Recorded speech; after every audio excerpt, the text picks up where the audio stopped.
Hey guys, Bluebridge here, and today is the penultimate day of the transfer window, so I'm going to be looking at the transfers. Chelsea have been active, but not in the way that we may want. And I'm also going to be looking at the option of moving to a new ground in Earls Court. So let's get into it.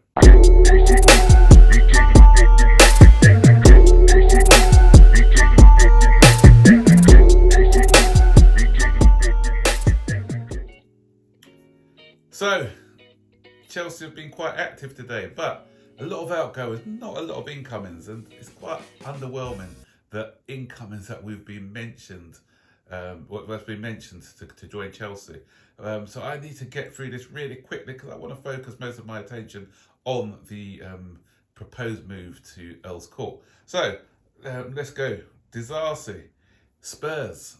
We've agreed a loan move with Spurs.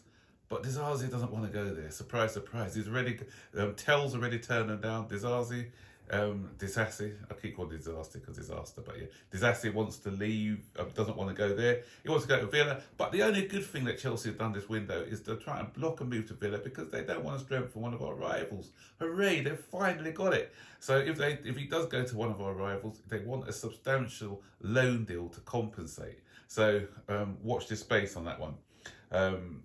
Felix to Villa, similar. If he goes to Villa, then again a big price, and they want over 60 million. I don't think Villa are going to be paying for that. They've already brought in Essential, so I can't see that one happening. And Chilwell to Crystal Palace. And the funny thing about this one is that we'll be paying all his wages, which I find strange. But maybe it's to put him in the shop window so that we can get some money for him at the end of the season. Who knows? So that's another one which looks like it may be taking place. And Slovenia to Marseille. That's one dependent on getting a loan space because we've only got a few international loan spaces. And it's about trying to see who these slots are going to be going to. So again, it's not been confirmed. But a couple of which have been confirmed. Casadei has now left us and he's joined Torino on a permanent transfer for 13 million, is it euros or pounds? Less than what we paid for him. So we didn't get a profit on this guy. But I think we've got a significant sell-on clause between 30 and 40%, I think. Which was being negotiated, so we still may make a profit with him in the future if he fulfills his potential. So that's one which has gone through. So, you know, these buying players, flipping them, trying to get a profit, and that's the model that these guys are going for at the moment. And the other one, which has been confirmed just a few minutes ago by Fabrizio Romano, just as I was about to make this video, Chukwuemeka's off to Dortmund. And with this one, it's a 40 million, not obligation, it's an option to buy for a fee in the excess of 40 million. We bought this guy for 20 million. So as I said, you can quite clearly see what the model is. You know, buy cheap or not cheap. 20 million wasn't for someone who wasn't in the Villa first team. But anyway, you get what I'm saying. Bought him for 20, trying to make 100% profit on him. So that's the model that they're trying to do at the moment. So don't get attached to any player who comes to Chelsea because you know that a lot of them, they want to flip for a profit. So those are the outgoings. I think I've mentioned everything. For the incomings, we've got, as I said, underwhelming. We're looking at this guy, Nico O'Reilly from Manchester City, 19-year-old. Come on, guys. Well, okay, you know, we hit the jackpot with Cole Palmer, but we're not going to hit the jackpot all the time. I'm not going to knock this guy, but it's quite underwhelming for me. And we're also looking at this Amugu, that's how you pronounce his name, another 19-year-old midfielder. So, yeah, not great.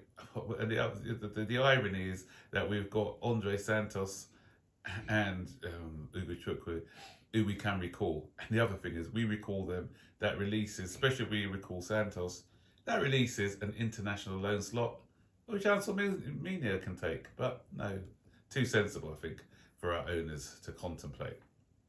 Anyway, transfer news out of the way. So I want to talk about the only positive, which may be positive, because obviously one of the things labelled at the owners is that we haven't sorted out our ground situation, but they may have hit a bit of good fortune in that the government now, I think the Chelsea, London, the council out down there, they want to build.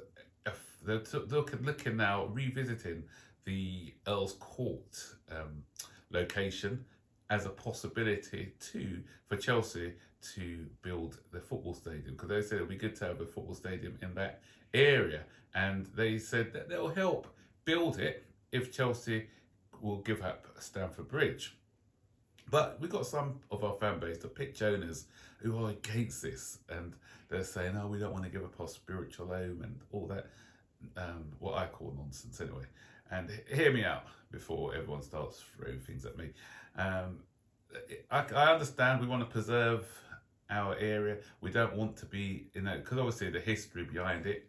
I said it before. If people haven't watched that video before, Marler Estates came around in the 90s, and they bought the ground off our then owners, which were the Brian Mears.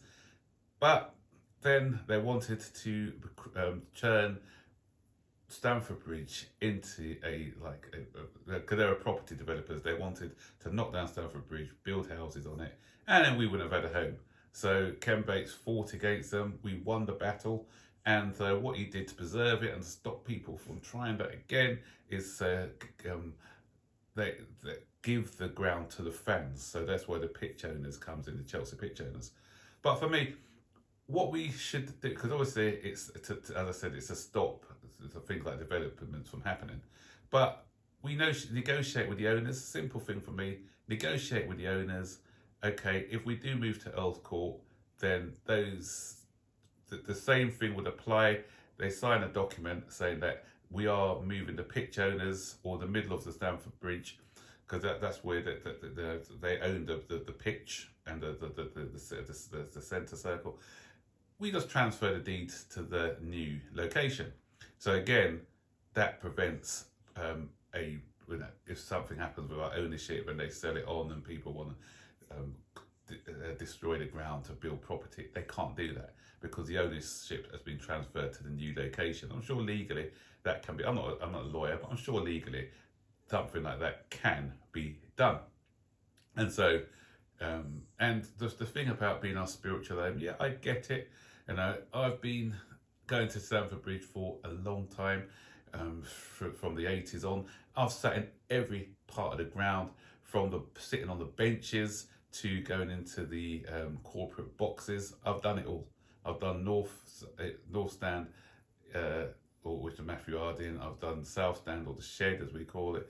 Used to call it back then. I've done West Stand, Lower Anapia, East Stand, Lower Anapia. As I said, I've sat in the corporate boxes. I've sat in the lounges and everything. So I've done every corner of the ground. The only place I haven't been at Stamford Bridge is the director's box, because I haven't had an invite yet. So I know, me more than most know what it means to be part of Stamford Bridge. But I'm also a forward thinking. I'm not a dinosaur. I'm not stuck in the past. Sentiment goes out the window when it comes to wanting the best for your club. And wanting the best for your club is to get a good location where you can become competitive on and off the pitch. We are falling behind. We've got a 42,500 stadium.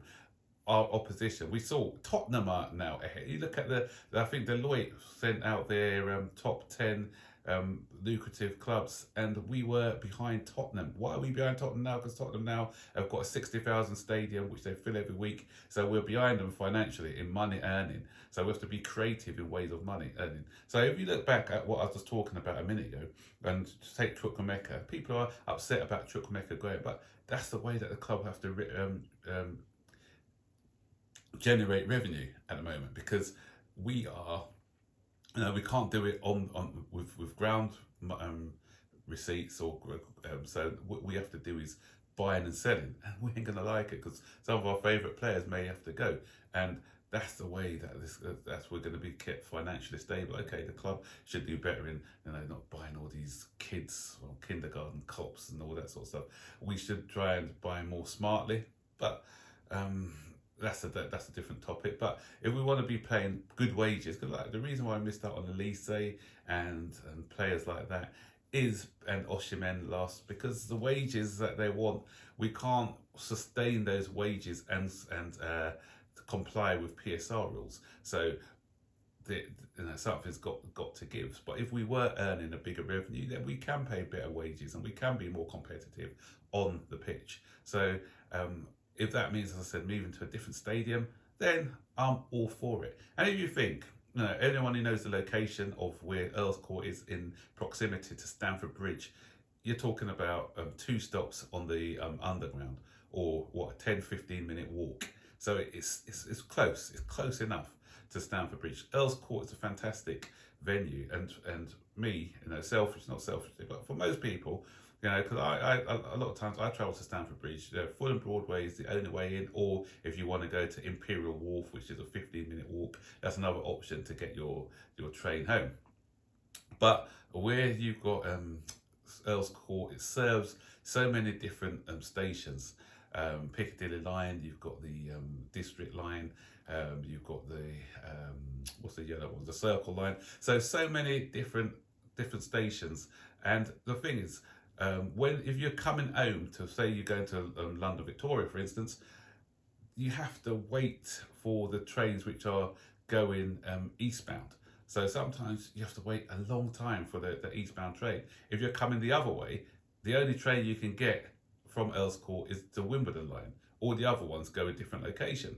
So if everyone's getting off at Earls Court, it is easily accessible for majority of our supporters. And so that's another option. That's another reason why. And the Earls Court area, there's going to be lots of things to do there. Places to eat, pubs and everything else. So it's going to be a good experience for the match going fan. And because it's not in a residential area like Stamford Bridge is, it's not going to affect the traffic, because Earls Court's always used to be known for exhibition centres and everything else. So this place isn't a place which is highly residential. So again, it's a great, it's a less impact on the neighbourhood around the area. And one of the things that they said that the government did, or the local council did say, is that is it Hammersmith and Chelsea Council? I can't remember. But one of the things that they did say, that they need to make some affordable houses in Stamford Bridge. They turn it into housing because of the people who already live there. Some houses have got to be affordable, which again can be drawn into the contract. But I want progress. So for me, if that means, and the other thing, as I said before I go to the last thing, if we had to knock down Stamford Bridge, we're going to be leaving our spiritual home for about 5 or 6 seasons anyway. We saw it that happened with Tottenham. We'll be playing at Wembley or something else. At least we could stay at Stamford Bridge, get the new stadium built whilst we remain at Stamford Bridge. And once the stadium is built, then we move seamlessly into our new stadium, rather than having to go somewhere for 5 or 6 seasons. And the expense is going to be more expensive, because you're going to have to dig under as well. And there's got to be a new walkway coming in. And think of the residents as well. Don't think of yourself. Don't be selfish, because you've got 60,000 people going through Fulham in a residential area. Is that good for them? Come on. So a lot of our fans are just being selfish. I'm thinking about everything holistically. And so for me, Earls Court is a thumbs up. And I still think, we can go there and make it work. So, lots covered today. What do you think about the transfer news? What do you think about us moving from Stamford Bridge to a new stadium in Earls Court? State your comments in the section below. Don't forget to like, subscribe, turn on post notifications so you're notified every time I make a new video. So, take care. Bye-bye.